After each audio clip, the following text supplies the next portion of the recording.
Family ladies కి కానీ చాలా బాగుంది మూవీ. మా శర్వానంద్ 35th మూవీ కానీ చాలా నీట్ గా తీశారు సినిమా మాత్రం. చాలా బాగుంది సినిమా మాత్రం. కృతి శెట్టి యాక్టింగ్ కానీ పిల్లల కోసం చిన్న పిల్లల యాక్టింగ్, బ్యాక్గ్రౌండ్ స్కోర్ కానీ పాటలు బాగున్నాయి. స్టోరీ మాకు కొత్తగా ఉంటుంది, బాగుంటుంది. స్టోరీ మాకు కొత్తగా ఉంది. పిల్లల్ని తల్లిదండ్రులు యూఎస్ పిల్లల కోసం ముందే ఎలా బాధపడతారని చూపించి చాలా బాగా లాస్ట్ లో క్లైమాక్స్ కానీ చాలా ట్విస్ట్ చాలా బాగున్నాయి. సినిమా ఎక్సలెంట్ ఉంది. శర్వానంద్ యాక్టింగ్ మాత్రం సూపర్. కామెడీ చాలా బాగుంది. వెనల్ కిషోర్ వచ్చినప్పుడు కామెడీ కానీ, రాహుల్ రామకృష్ణ వచ్చిన కామెడీ కానీ చాలా బాగుంది. ఫైట్స్ మాత్రం అస్సలు లేవు. ఫైట్ అనేది లాస్ట్ వరకు ఏమి ఉండదు. చాలా బాగుంది ఫైట్స్ మాత్రం. లాగ్ అయిన స్టోరీ పరంగా లాగ్ ఏం లేదు స్టోరీ మాత్రం. స్టోరీ పరంగా Sriram Aditya first time story చాలా బాగా రాశాడు మాత్రం. రొటీన్ స్టోరీ ఏం లేదండి. అందరు చెప్తారా రొటీన్ స్టోరీ అంత కొత్తగా ఉంది స్టోరీ మాత్రం. ప్లస్ కృతి శెట్టి మాత్రం కంపల్సరీ అన్ని ఫ్లాప్స్ దీంతో hit compulsory. Okay, thank you. Time కుదిరినప్పుడు చూడండి. కృతి శెట్టి ఇంకా శర్వానంద్ మొత్తం మంచిగా యాక్టింగ్ చేశారు. ఇంకా అంతే, ఇట్స్ నైస్ ఫ్యామిలీ ఎంటర్టైనర్ చెప్పాలంటే. అందరు యాక్టింగ్ బాగుంది. కామెడీ ఉంది ఫస్ట్ లో. లాగ్ అంటే ఆబ్వియస్లీ కొంచెం లాగ్ ఉండేది. రొటీన్ అంటే కొంచెం రొటీనే కానీ దాంట్లో కొన్ని ఫన్ ఆస్పెక్ట్స్ ఉన్నాయి దాంట్లో. అంటే ఫస్ట్ కొంచెం పిల్లాడితో కొంచెం ఫన్ జనరేట్ అవుతుంది. తర్వాత లాస్ట్కి వచ్చేటప్పుడు కొంచెం బోర్గా అనిపిస్తుంది కానీ ఎమోషనల్ టచ్ ఇచ్చేది కదా. సో కనెక్ట్ అవుతుంది ఫ్యామిలీస్ కి, పేరెంట్స్ కి అలా. కనెక్ట్.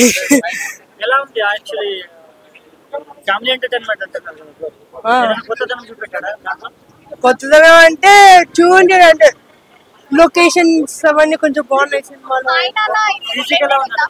హైనానే కొంచెం అలాగే ఉంది కానీ దీంట్లో స్టోరీ డిఫరెంట్. చిన్న బాబు గురించి చుట్టూ ఉంటుంది స్టోరీ బేసిక్ గా చెప్పాలంటే. ఇది ఎలాంటి స్టోరీస్ నార్మల్గా హాలీవుడ్ లో అలా తీస్తారు. ఇప్పుడు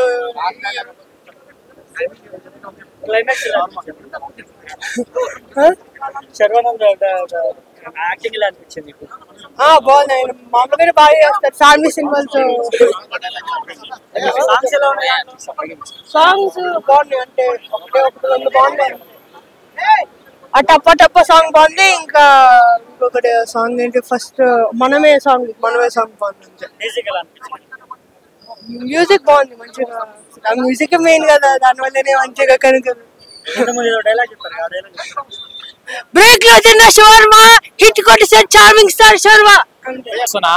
ఏంటంటే ఆఫ్టర్ శ్రీకరం సినిమా తర్వాత శర్వానంద్ గారు ఏంటంటే దాన్ని మించిన హైప్ లెవెల్లో తీసుకొని వస్తారేమో మూవీని అని చెప్పేసి ఎక్స్పెక్ట్ చేసినాం. కానీ ఏంటంటే చాలా డిసప్పాయింటెడ్ పోయా, ఫుల్లీ డిసప్పాయింటెడ్ మూవీ. ఏంటంటే ఒక రొట్టె కంటెంట్ సినిమాని, ఒక రొటీన్ స్టోరీని తీసుకొచ్చి మనం ముందుకు పెట్టిర్రు. నిజంగా ఏంటంటే సినిమా థియేటర్లో చూసినంత సేపు చిరాకు వచ్చేసింది భయ. ఏంటంటే ఇగో జెండు బాంబు కూడా తెచ్చుకున్న జేబులో, నీ అమ్మ ఇదేం కర్మారా బాబు అని చెప్పేసి జెండు బాంబు రాసుకొని వస్తున్నా తల నెత్తికి. ఇంత తలకాయ నొప్పి, ఇంత హెడేక్ పెడతారని చెప్పేసి అని అనుకోలేదు.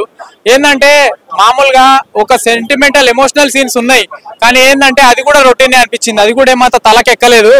ఏంటంటే మామూలుగా ఇప్పుడు ఎమోషన్ అంటే ఎట్లుండాలి, ఏడ్పించాలి. ఎమోషన్ అని అంటే లోపల గుండెలో నుంచి తన్నుకొని రావాలి బాధ అనేది. ఇదేంటంటే రొటీన్ అనిపించింది. ఏంటంటే ఇప్పుడు వెంకటేష్ గారు తీశారు తులసి అనే సినిమా, అండ్ చిరంజీవి గారు తీశారు డాడీ అనే సినిమా. అది ఎట్లుంటది, ఒక్కొక్క సెంటిమెంటల్ లెవెల్ గా ఒక ఏంటంటే గుండెలు నాకట్టుకునేటట్టు.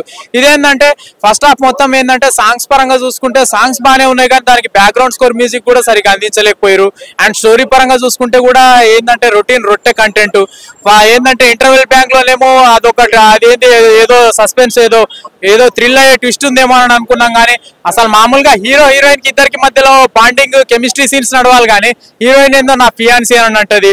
ఏదో ఒక తలకాయ ఒక ఏంటంటే ఒక్కొక్క సీన్ చూస్తుంటే చిరాకేస్తుంది భయ్య. ఏంటంటే ఇలాంటి స్టోరీని, ఇలాంటి పనికిమాలిన స్టోరీని శర్వానంద్ గారు ఎట్లా ఒప్పుకొని తీసుకున్నారో, దాన్ని ఎట్లా తెచ్చిరో ఏమో అసలు ఏమో అర్థం కాలేదు. నిజంగా ఓవరాల్ గా చూసుకుంటే అసలు ఈ సినిమా చూడడానికి మాత్రం ఎవరు థియేటర్ కి రాకండి భయ్య. ఎందుకంటే డబ్బులు బొక్క, టైం బొక్క. అసలు ఏంటంటే మళ్ళా తలకాయ నొప్పి, ఏంటంటే టైం వేస్ట్. మీరు ఏదైనా చూడాలని అనుకుంటే first priority Satyabhama, second priority రక్షణ, థర్డ్ ప్రియారిటీ ప్రేమించద్దు. ఈ 3 చూసుకోండి అంతే ఈ వీక్ లో. కానీ ఈ మూవీ జోలికి మాత్రం వెళ్ళకండి పోయి. పెద్ద ఏంటంటే హెడ్ ఎక్, నెత్తి వల కొట్టుకోవాలి, సుత్తె తీసుకొని నెత్తి కొట్టుకోవాలి. అంత పెద్ద హెడ్ ఎక్ సినిమా ఇది. అసలు ఎట్టి పరిస్థితుల్లో కూడా ఈ సినిమాని ఎంచుకోకండి. అంటే శర్వానంద్ గారికి కృతి శెట్టి గారికి వాళ్ళ మధ్యలో ఏంటంటే వాళ్ళ యాక్టింగ్ గురించి మనం పాయింట్అవుట్ చేసి చెప్పనక్కర్లేదు. వాళ్ళ యాక్టింగ్ పరంగా చూసుకుంటే వాళ్ళ పర్ఫార్మెన్స్ బాగానే ఉంది, కానీ స్టోరీ పరంగా చూసుకుంటే మాత్రం రొట్టె సినిమా ఇది. అసలు ఎవరు కూడా ఈ వీక్ లో ఎంటర్టైన్మెంట్ కావాలని అనుకుంటే మాత్రం ఈ సినిమాకి దయచేసి రాకండి. ఓకే, బ్యాడ్ ఫిక్స్ కంటిన్యూ అంటే అన్నా ఏంటంటే మామూలుగా హీరోయిన్ గురించి మనం తప్పుగా చెప్పుకోవడానికి అట్లా లేదు, కానీ కాకపోతే ఏంటంటే ఆమెకి ఇచ్చిన క్యారెక్టరైజేషన్ ప్రకారం ఆమె సరైన యాక్టింగే చేసిందని చెప్పుకోవచ్చు. కానీ ఏంటంటే ఇప్పుడు డైరెక్టర్ అక్కడ స్టోరీ రాసే వాళ్ళు ఎట్లా చెప్తే అట్లా చేస్తారు కదా. వాళ్ళు చెప్పిన దానికి వీళ్ళు చేసిన దానికి ఏంటంటే వీళ్ళని తప్పు పట్టడానికి మనకు ఆస్కారం లేదు.